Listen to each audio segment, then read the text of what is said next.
रामू और उसकी माँ एक छोटे से गांव में रहते थे। रामू के पिता का देहांत हो चुका था और उसकी माँ ने बड़ी मुश्किल से उसे पाला था। वे बहुत गरीब थे, लेकिन रामू की माँ ने उसे कभी हार नहीं मानने दी। रामू एक होनहार लड़का था और वह पढ़ाई में बहुत अच्छा था।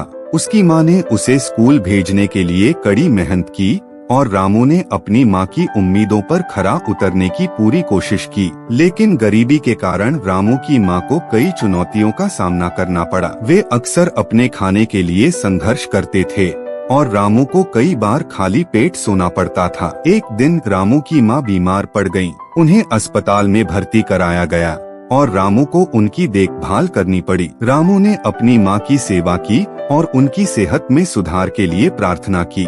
धीरे धीरे रामू की माँ की सेहत में सुधार हुआ और वे अस्पताल से घर आ गईं। रामू ने अपनी माँ की देखभाल करना जारी रखा और उनकी जरूरतों को पूरा करने के लिए कड़ी मेहनत की। रामू की मेहनत और समर्पण ने उसकी माँ को गर्व महसूस कराया। वे दोनों एक दूसरे के साथ खुशी से रहने लगे और रामू की माँ ने उसे हमेशा अपने सपनों को पूरा करने के लिए प्रोत्साहित किया। एक दिन रामू ने अपनी माँ से कहा, माँ, मैं बड़ा होकर एक अच्छा इंसान बनना चाहता हूँ और आपकी गरीबी दूर करना चाहता हूँ। उसकी माँ ने उसे गले से लगा लिया और कहा, बेटा, तुम मेरी सबसे बड़ी पूंजी हो और मुझे तुम पर गर्व है। रामू और उसकी माँ ने साथ में कई चुनौतियों का सामना किया, लेकिन उन्होंने कभी हार नहीं मानी। वे एक दूसरे के साथ मजबूत बने रहे और अपने सपनों को पूरा करने के लिए काम करते रहे। इस कहानी से हमें यह सीखने को मिलता है कि माँ और बेटे के बीच का प्यार और समर्पण किसी भी चुनौती से पार पाने में मदद कर सकता है।